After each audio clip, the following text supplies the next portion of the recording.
I think it's fair to say what happened this weekend could prove to be hugely influential as to who will go on to win the Premier League title at the end of the season. Of course, we saw Liverpool coming from behind to beat Brighton, and there was that 0-0 draw between City and Arsenal, which makes Liverpool the new favourites to go on and win the league. We welcome in Mario Malchior, Frank Leboeuf's here as well, as is Luis Garcia, to talk about this. Now, I was thinking, Shaq, today, I thought, how should we start the show? And I thought, well, the best way probably, considering what's happened over the last 48 hours, is to get everyone to give me their predictions. Okay. Then we can discuss, you know, you look at Arsenal, they've grown as a team, they've learned from their mistakes last year. You look at City, of course, bringing experience to the table, can never write them off. But you lot have absolutely ruined it because everybody now thinks that it will be Liverpool who win the title. Great debate. Fantastic. What's the point? Thank you very much, everyone. Of course, Liverpool are the bookies' favourites, and it's clear now that they're everybody else's favourites as well. It's exactly the same, apart from Shaka, as Arsenal and City, second and third. Well, that's not really a great debate. So let's focus on Liverpool, shall we, then? What changed this weekend? What's changed your mind, Frank, to have Liverpool now as favourites? Well, I was putting Manchester City as a favourites before that game, but I didn't see the Manchester City that we used to see at the end of the season, thrashing everybody, you know, being much better than anybody else. Credit to Arsenal and the Gunners. They did the job that they had to do. But in terms of ideas, I didn't see the Manchester City that we used to see. And I feel, watching the Liverpool game, that something is going on with them, and they're gonna get it. Of course, it's just a feeling. And also I checked the timetable, and I saw, and I say, well, no, the opponent that they're gonna have each, maybe Liverpool have not an easier way to success, but according to what I see them having more points. I see them with 89 points, 87 for City, and 83 for Arsenal. And wow. That's the way I see them. I only see them struggling against Everton with the draw, and maybe against Villa, losing against Villa. But that's it. And otherwise, I see the others losing more points. It's why I put them favourites for the title. I think we should call it the timetable now instead of the schedule. I think that works well. Here comes Everton round the corner. Luis, you're smug. No, don't apologise, Frank. It's your second language and I shouldn't be mocking you because I can't speak French, but it's that sort of day. Luis, you must be feeling very smug, of course, because you had Liverpool to win this right from the start. Well, actually, we got our doubts during the way because it hasn't been the consistency in the beginning of the season, but definitely you can see right now that after a few months, this Liverpool mentality has changed. You can see that they have overcome some situation. They started some of the games with conceding goals, and they managed with that mentality, with that intensity on the game to come back and to get the results. And right now, I just don't see them losing many points. The way that they've seen with the youngster arriving and being important for the team. And with that mentality, I think that, like Frank just mentioned, if you can see to the fixtures that they have until the end of the season, thinking that it's going to be Wolves, Spurs, Villa, similar to City and Arsenal, I think that Liverpool, the way that they are right now, they are stronger because of that. They got the advantage and they got the mentality in the right place. So, yeah, I see them, they are favourite right now. Why not Arsenal, Mario? Yeah, I mean, look, Arsenal has, you know, like season consistently, it always comes to the final strike, like even last season, you understand? But this season, I do have to say, I see something totally different. I felt it in the game where they played against City. I felt like they managed to hold the Haaland quiet. The middle of the park, they really bust the game. I felt like they really had it down there, but they played really deep, not Arsenal-like. Jorginho, you know, was just marking Haaland, making sure that the balls were not getting through to him. So that was one part. And then after that, they answered too when they took some off. You know, when Pep tried to win the game from the side of the field, in the sense of like Grealish and Doku he brought on. But then Arsenal answered too, and he put Pedri on because he knew that he had to double up on the sides. So stuff like that, I felt like Arsenal had the answer. But still, like, there was maybe one opportunity when I felt like Trossard could have slid the ball maybe quicker across for them to score the 1-0, you understand, to win the game. But still, I feel like Arsenal... just what the guys, Louis said, and Frank said, the energy that Liverpool possesses at the moment and the way they go through, it just gives me a little bit more belief. I said it a couple of weeks before, but I just feel like they might have it right now. And Arsenal, I don't want to knock them down because I definitely feel that they are really a team that made a lot of, advanced progress in the sense of last season. You've got Arsenal finishing third, Shaq. You've got no belief in them. No, I have Arsenal finish second. Oh, what? Oh, you're the only one who's got them second. Yeah, and City. I just thought Liverpool had switched off at the time. Well, yeah. No, I think City in third. I just feel, and again, you saw it against Arsenal. That's been my complaint around Manchester City almost all season long.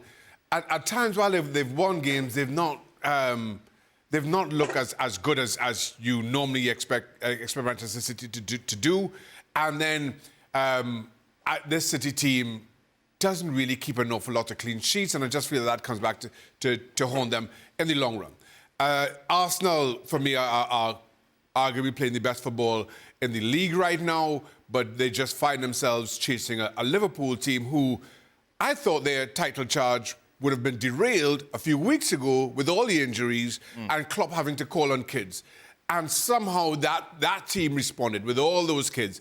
And now you're seeing players coming back, and even when Mo Salah has an off day, Mo Salah always shows up at the right place and exactly at the right time. And I just feel that there's so much about this Liverpool team to admire in a season that they've had every single reason to kind of raise a white flag with the way things have gone, whether we're talking about the offside goal that wasn't against Spurs, the penalty that wasn't given against Manchester City, the manager announcing that he's leaving halfway through the season. This is very Liverpool TV, Shaq. But it's Luis Diaz had his father kidnapped in the middle of the season. Right, they had every single reason to, and yet still they just keep Right. finding a way to get it done. Right. And that's how I see the rest of the season playing out. I think yesterday was a revelation in that game against Arsenal, so much for those that thought it was going to be Manchester City, because we've seen in the past, and the narrative is, isn't it, Lewis? Right, at the crunch end of the season, they're going to go on a run. They're going to win every game. They're going to get maximum points, as they've done in the past, and they're going to blow the opposition away. And you just don't feel that this season they have that same sort of belief or ability. You take a look at the fact that they haven't beaten any of the teams around them this season. Why? What's changed? Well, first of all, is that they manage the main striker, Haaland. He has been struggling so much in the games when the teams are very with a low block and very tight without spaces. He's been hand tight. He couldn't move. You could see that when he's on a man marking, we've used to see Haaland just bullying the players, arriving, scoring from every single position into the field with the spaces. You know that he's a key player. But you know that when he's tight, when you put a mark, a strong player next to him, he struggles a lot. He's not receiving good crosses. He's not receiving. De Bruyne has been a player who has been injured for quite a long time. Doku hasn't been the player probably who we were all expecting, or Grealish. Foden has been on his own, but not much in the last 30. Even Bernardo hasn't been involved into the assisting side. So in the end, the main thing for me about this Manchester City is that they are not creating the chances they created last year, and that the player who has to finish those chances, he hasn't been as accurate as he was last year. And when you have a player who scored last year almost 50 goals, and this season is on half of the goals that they score, this is a team that doesn't score. They don't have enough players to score 15, 20 goals. And to have a player, to have a team that wants to win the Premier League, you need a player who can score 25, 30 goals. This season, they struggle with that. Starting from that, things are not going the way that you just said, because if you don't win against the top teams, you're going to struggle to arrive to the last part of the season with chances of winning it. What is it that Gabriel and Saliba did so well yesterday, Frank? If you were looking to teach young defenders as to how you should approach these sort of games, what did they do that impressed you?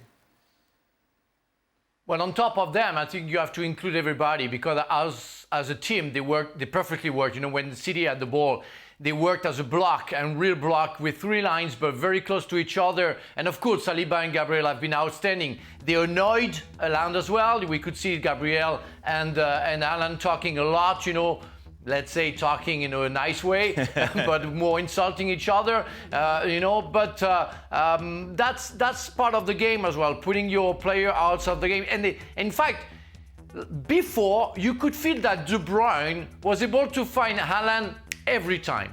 That was impossible because it was hard for him to cross the ball, and because Saliba and Gabriel were very close to Haaland all the time. And White on the side, and I think it was Tomiyashi at second, but I forgot the other one at first.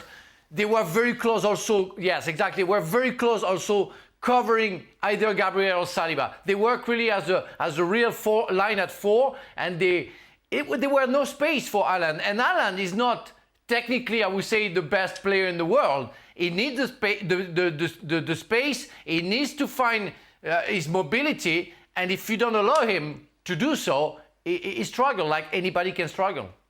Frank, we know you talk a lot in real life. On the pitch, would you be chirping away at forwards as well?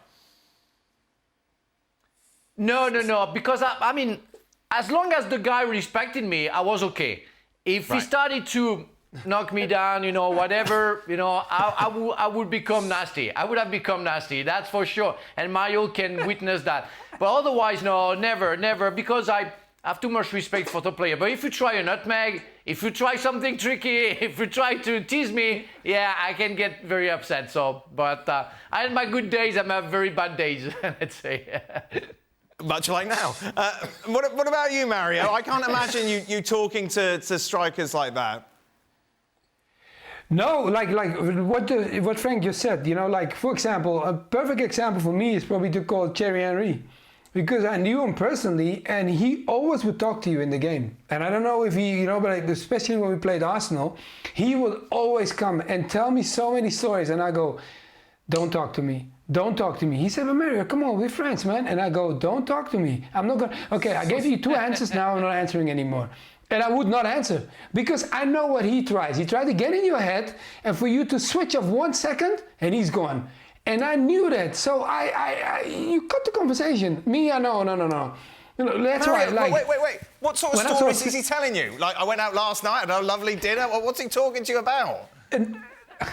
Now, Thierry was not really a party boy, so he would then come up and say like, hey, let's say Holland is playing France, we're playing each other. He say, hey, Mario, I'm playing you in a month time again. You know, some silly story that I really don't care about. And then he'll go like, hey, sometimes he will say, hey, give me a chance, man. You don't have to mark me so tight. Let me go, man. Why are you worrying about me? You know, little things like that, just to get into your head. And when you're friends, right? When you laugh about it because some things were silly, it's almost like trash talk, how the basketballers are really great at it. But he was trying to bring that in the game, and then he loves to embarrass you. One thing he was really good at, and that's why for the ones that he got, he didn't get me, but for the ones that he got, he will look at you and make you know that I got one over you. And that's why I never spoke to him, because I knew he will come for me. And when I play against him, I said no.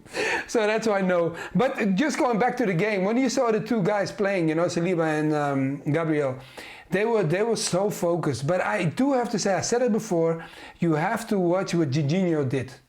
How he marked in front of Haaland, it killed Haaland's game. There was no pass for him over the like over the floor. They couldn't get to him. Through the air, it's kind of hard because the 2 guys, they're not little boys, Saliba and Gabriel. They're tough. They're physically powerful enough to handle the game. And you could see that. And they were sitting also deep. It's not most likely that we see Arsenal sit that deep. So there was not a lot of space for Haaland to get behind them, because then it gets to the goalkeeper. So when you watch that game, I felt it was very tight. And the only moment where I only have the question to Pep was with Caviar, that he had a problem with I think Silva. He had a problem with the first half, like trying to get, you know, the ball of him, and he didn't anticipate it on that. He waited till the second half to make his substitutions. That's the only moment I say Pep could have capitalized really quicker on that, because later on he tried with Doku and Grealish and he didn't come out anymore, and you saw the conversation at the end with Grealish. We could obviously carry on talking about the tactics that we're in. Go on, Frank. Sorry, didn't you find, guys, Luis in particular, you played for Liverpool, that when you watch Liverpool, you know that vertically they're going to try stuff. We saw Szoboszlai shooting from distance and some others shooting from distance. When you see City and the tactic that has been very successful for Guardiola, going over, keeping the ball, never lose the ball, meaning sometimes never try anything, never shoot from distance, you feel frustrated. Where sometimes, when you go around and you can't find the space, you never try anything until you lose the ball, because you are so stuck into your idea of going around and trying to find a little space. Sometimes, to make sure that the team is going to get out is to shoot from distance, to put the players out, to force the players to come out. And maybe at that point, you can try a little pass. But that was the same scenario for 90 minutes. It's very sometimes effective, and most of the time, but against a very good defending team like the Gunners has been yesterday, it's almost impossible that way. Yeah. Go on, Luis. Yeah, I totally see that. I totally see that what you're talking, because it's true that we would love to see a little bit more of Rodri arrive in second line and try a fair decent shot and try to bring the two lines of defenders. To be honest, I was very impressed with Arsenal, because they were doubling up every single place. Because when the ball was going on the wide areas, there were two players just getting ready to cover that space into the center, exactly the same. I would have loved to see something different. If Haaland is not helping or is not receiving the ball, maybe try with Julian Alvarez, so a player who can play or even Bernardo as a false number 9. What the two centre-backs would have done without a player to mark, they would have been lost. 2-3 players into the middle without no one to mark, and then create the advantage or create more numbers of players in a different position, not into the center, where you could see that it was very difficult to break, because Arteta did so well make a triangle to the middle, make it so difficult to get through the middle. So try to find something different, more players getting involved into the middle who can play, because with Haaland it's very difficult to make a wall pass or get superiority into the middle. So I would have loved to see something different, not something that we've seen so far the rest of the season. Did anyone talk to you during games? Nobody bothering me. I'm back there on my own. Nobody's bothering me. Have a little chat to you? No, I find it brilliant that you... leave him back there all lonely. And what about you, Luis? Did you talk to defenders, try and put them off? I'm fascinated by this. No, to be honest, no, I wasn't that guy. I used to smile. I think that making a smile or having a laugh when I receive a knock or a kick or a join, I used to feel that they were getting frustrated or getting angry with me, because when they were trying to tackle me, I used to dive a little bit, to try to smile and try to get that yellow card on them, and I get them frustrated. So that was my way of trying to take them away from the focus, trying to take them away from the game.